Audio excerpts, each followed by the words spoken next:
Let's watch the second part of Logan Paul's scam by Coffeezilla. 6 months I've been working on my own NFT project. Crypto. You only think that because you haven't seen the movie? It's a profound spiritual anti-colonialist movie. I'm sure. I mean, you watch like fucking, you know, imperialist forces, colonialist forces get murked, right? Like, I'm sure, but like ultimately it's still Zoo.co. It's a really fun it's not game that makes you money. I lost around $50,000 in cryptos. I lost $40,000. $500,000 Australian. I'm telling you, it's just a picture. There's nothing I could do with it. Wait, you can't even hatch? No. We had a issue with CryptoZoo where our lead developer took the code that he made, fled to Switzerland, and like held it hostage for $1 million. He literally never gave me anything at all, ever. Eddie promised me, 5% tokens and $1 million. He literally never paid me. Wait a second. Who's Eddie? I thought that all of this was Logan Paul. What's this random guy doing in Logan Paul's project? And who is he? Who is Eddie Ibanez?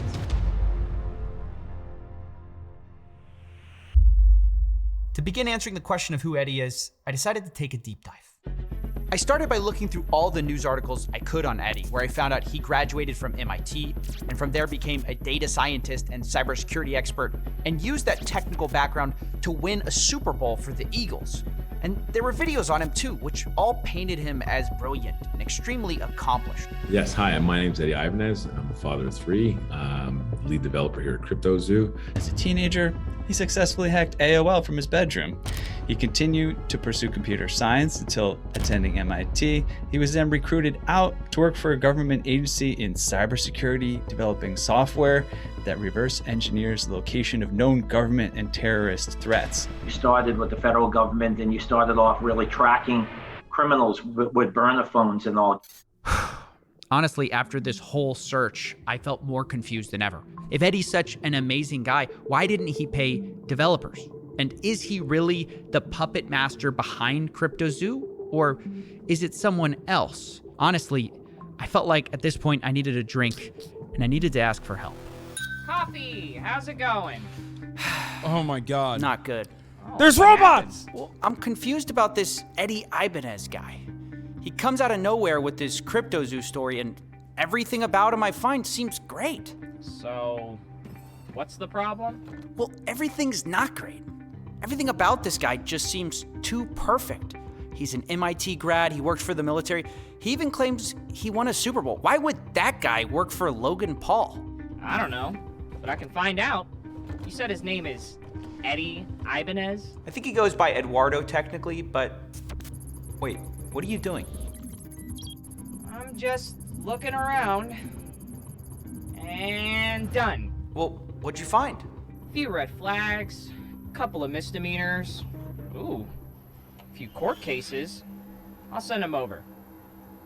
He got sued by his landlord for not paying rent, sued by his credit card company for not paying his bill. You can skip that stuff. I just need whatever's relevant to CryptoZoo. Well, that's basically it. Other than, hold on. No, wait, I did find something. Look at this. What's this? It's from a paper in Philly. I barely picked it up. This reporter says Eddie's entire story is fake. Wait, what? Yeah, the whole Eddie Ibanez character. This guy Adam Robb investigated it. He says it's a lie. I gotta find this guy. Send me his info. I got some calls to make. Coffee. That's right, ladies and gentlemen. We met up with Adam Robb, the reporter who's been investigating. What the fuck? Why? That's right, ladies and gentlemen. We met up. Why is Steven Crowder on the building?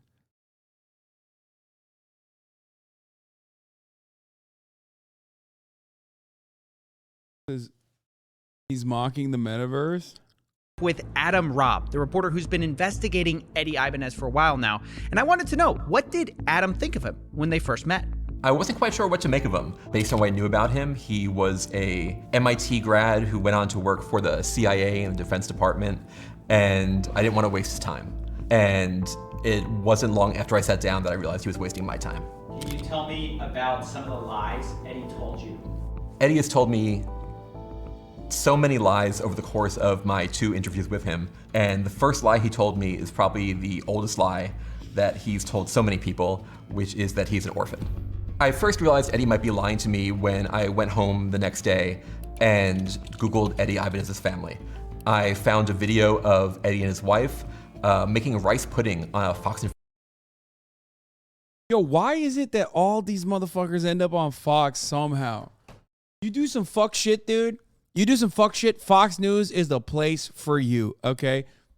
It's like anyone and everyone that has done something illegal, awful, bad, ranging from like morally abhorrent to like outright illegal, Fox News has got a show for you, man. It's crazy. Friend segment on Fox News, and Eddie's wife. And it's not like Fox News has a segment for you where they criticize you. I mean, like Fox News will do a puff piece on you. Literally, always. What the fuck? Jackie explained that she learned the recipe from Eddie's mother. So in that picture, you've got Jackie Ibanez. You know her along with her husband Eddie and her 2 little girls. You love rice pudding. Why is this a family recipe? Okay, so Eddie's mom made this rice pudding once. Wait, Eddie's mom? I thought Eddie was an orphan. Well, it turns out the only problem with that is that not only does his mom exist, she's alive and in his life. And it turns out it wasn't just Adam that heard this story either. He told it a lot. Did you ever meet his mother or his parents? I did meet his mother. Did he ever tell you he was an orphan? Yes. How did he square that with you? So that's why I'm so confused. He told me he was an orphan and all this stuff, but then I meet his mom. He told me he was an orphan and then I met his mother is quite the string of words. But as insane as these lies are, let's be real, it doesn't explain why CryptoZoo failed.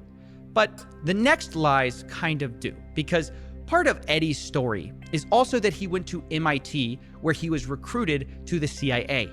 And it's part of why he was so attractive as a lead developer, all the wild experiences that he had. But it's just not true.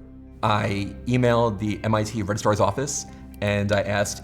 That's my favorite type of grifter is like, first of all, 2 different kinds of animals here. One, the guy who's like, oh, you work for the CIA?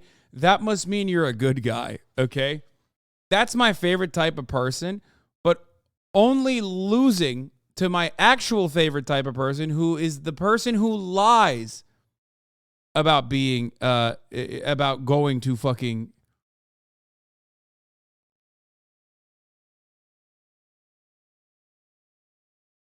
You guys are so dumb for that fucking Kanye West link. That's not actually yay, you dummy. Anyway. If Eddie Ibanez attended the school. Person who lies about being a part of the CIA. In absolute terms that he never attended MIT. That's right. The whole orphan to MIT origin story, it wasn't true. And Eddie's whole backstory from here kind of falls apart as well. How could he have been recruited to a government agency out of MIT if he never went to MIT? If this is all seeming crazy to you, you might ask yourself, who would believe all this? And this is where Eddie shines. He kind of had a gift for getting people to believe in the lies he told, especially super rich and powerful people for some reason. Like take, for instance, this story, him winning the Super Bowl for the Philadelphia Eagles. He managed to convince the owner of the New York Yankees that it was true, Barry Klarberg, who completely bought into it without question and told the same story later in a college seminar. Let's jump right into the work that you did for the Philadelphia Eagles, which led to a Super Bowl championship, led to you getting a Super Bowl ring. Yep. Tell us exactly what your job was to do for them and how it worked out. No, sure thing. So first off, they said like, we don't know where to put you, but and then the sports science guy was the one guy. He's like, hey, I got some data. I'm interested. So so we took in his data, and then we found out that these players. What happens is it's like a player, as they run around, they get a certain fatigue level. So if you ever played Street Fighter, the video game, there's like a red bar at the top, and every time you get hit, that red bar goes down until you die, KO, right?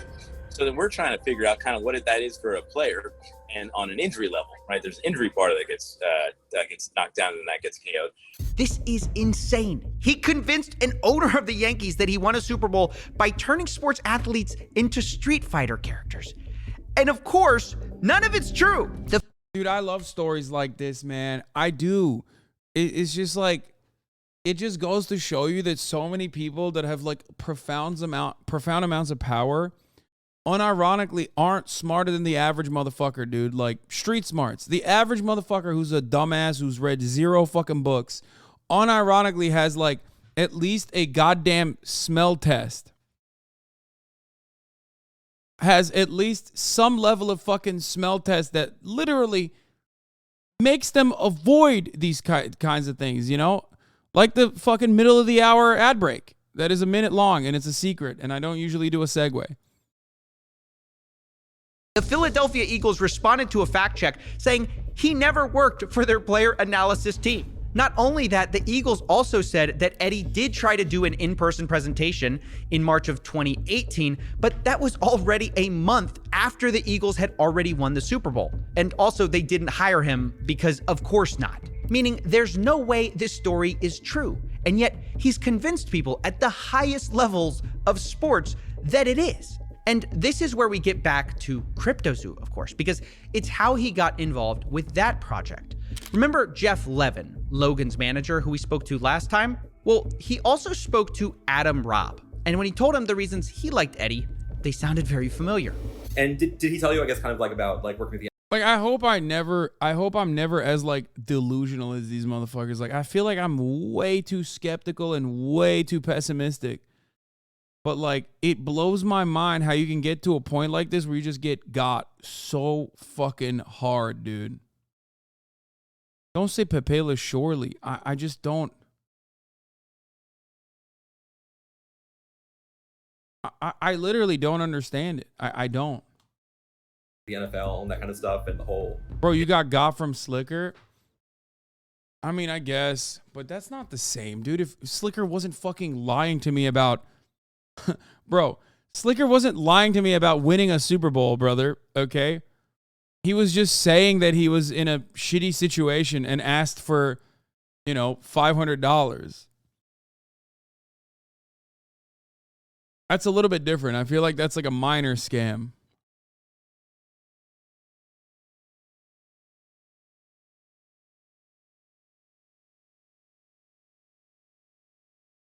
He just said he needed money, didn't even say it was for gambling. Yeah, no. And then the next time he asked me for money, I didn't fucking respond because I knew he was, you know, scamming.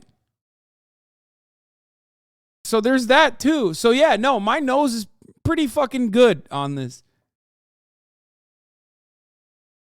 I'm literally in a shitty situation in a POC. Let me hold some money. I think Nice Bathroom forgot that he's modding for a racist. Olga 2U, thank you for the 5 get the subs. Yeah, like his time in the CIA and all that. He did. And it was interesting. It was like, this is wild, you know, like, that's pretty cool. But he's, once again, he's humble and he's not like ever bragging or anything like that. Wait, but he is bragging. He literally made it all up. The CIA, NFL stories aren't true. How could that not be bragging? But that's the impression Eddie gave off. But that's not all. Because Eddie didn't just use made-up stories to get in with the CryptoZoo team, he also used his other connections, his real millionaire and billionaire friends that he's managed to gain with all these fake stories, and some of them vouched for him. People like Chris Birch and Todd Morley. And what was the thing that kind of like sold you on Eddie? Was it the fact that like Chris and Todd and people like that kind of like have backed him in the past and like... I just think he's a down-to-earth, cool, humble guy. Okay. Who's been super successful. They're trying to do an agenda, and he's just kind of like, hey, look, I'm super smart in what I know, and I have amazing relationships through business that I've done. It's incredible. I mean, how does this guy keep getting away with it? Honestly, it's baffling. But I've got to say, up till now, everyone's been fooled sort of fair and square on the same grounds. But I found out CryptoZoo did have an advantage that could have saved them all this trouble the whole time. So a month before the launch of CryptoZoo, I got on the phone with Jeff Levin, Logan Paul's manager. And after he spoke fondly of Eddie and his work, I confronted him about some of Eddie's lies, including how he didn't work for the NFL. Jeff told me he doesn't know much about the NFL, but he knows about the business world. And Chris Birch and Todd Morley vouched for Eddie. And so Jeff and Logan were going to continue working with him. Have you ever verified that anything Eddie said about himself is true? We verified that it's true. Yeah. Yeah, we definitely talk to people. Okay. And his friends and, you know, and people that he said he has relationships with, which we've confirmed them for sure. Okay, because I had trouble with some of that, like with the NFL like saying that like no, we've never worked with him and that kind of thing. But you've had the NFL saying that? Yeah. Like who at the NFL? The comms teams for the Eagles and the Dolphins, and then the people specifically that he named that he said he worked with. Got it. I don't know necessarily the football stuff. Okay. You know, I don't have relationships in the football world. Sure. But in the business world, you know, we've definitely, you know, talked to multiple people. Like Todd and Chris, and they backed him. Correct. Wait a second. This means at minimum, Jeff knew about Eddie's background beforehand, or part of it, and still decided to go with it. This is just unbelievable, willful stupidity. And since Jeff is Logan's manager, it's just crazy that like you can't get a fucking McDonald's job without like a criminal background check. And meanwhile, these motherfuckers are at the highest level of society scamming the richest folks, dude. It really is just so fucking expensive to be broke. It's crazy, okay? There ain't no fucking way. You lie on a resume when you're trying to get a fucking job in a meaningful way, you're just not getting the job. They're gonna fact check your ass, okay? Yeah, they drug test it. They fucking tell you how you can wear your hair and shit. There's just so many levels. Yeah, you need to pee in a cup to be an assistant manager. Meanwhile, this guy's like, oh, I won a Super Bowl for the Philadelphia Eagles, actually. It's crazy. I assume him and the team should have known about this as well. But still, they went forward with it even though they knew this stuff before launch. Now, I started to reach out for comments about this because obviously this is a huge deal. But when I did, I got a call from somebody new. Someone with a different perspective that I hadn't heard from before. Jake, the Crypto King. He's been involved with some of Logan's projects in the past, like Pokemon, for example. He was called the Collectibles Guru a few years ago. Nowadays, he goes by Crypto King, and he's an advisor for the Crypto Zoo project. So let's add him to the conspiracy board. But the question is, what did he have to say? I took a call with him, and he mostly wanted to talk off the record. But when I pressed him, he was willing to at least put one thing on the record for me. Right. One more thing about Eddie before we get off of him. We actually... the biggest reason it failed, in my opinion. Okay. Because I don't want it to ever be thought that Logan's the reason it failed. He's not. Logan wasn't smart enough for what he tried to build. And then when it was built and was failing, didn't have the ability to correct it and to save face and reputation. It was more convenient to pull out than to be associated with a failing project that the dev rocked. So I could put that one sentence on the record. Well, that is certainly emphatic. Crypto King says it's all Eddie's fault. And this is a nice, neat theory for us. You know, Eddie ruined everything because, yeah, but Eddie wait, is a liar. There's more. There's a part 3 to this. So it does seem to explain how these developers got screwed. But this theory doesn't fit all the facts because Eddie was kicked off the team months ago.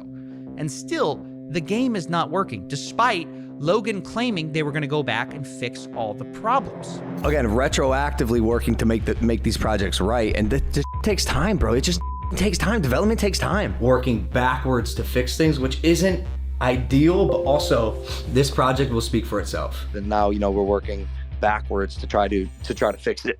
This just hasn't happened. Even a year from launch, the game just doesn't exist. What's worse is the newest dev team who came on after Eddie just quit. And one of the reasons was they hadn't been paid for over a month. I know this because Logan's team is leakier than the Titanic and someone told me that, but we also have blockchain evidence. This is Jeff paying... Wait, so that guy sold Logan Paul a box of fake Pokemon cards, and then Logan Paul was like, oh, dude, you're the perfect guy to work with me on this new crypto scheme now that you... Or was Logan just like, you sound and look a lot like a guy who sold me a box of fake Pokemon cards, but your name isn't Pokemon King. Your name is Crypto King. So I assume you're a different guy. Like, what happened there?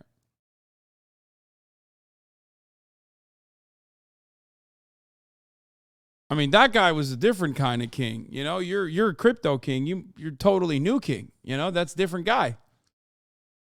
He sold fake Pokemon cards to a charity auction, but not to Jake Paul.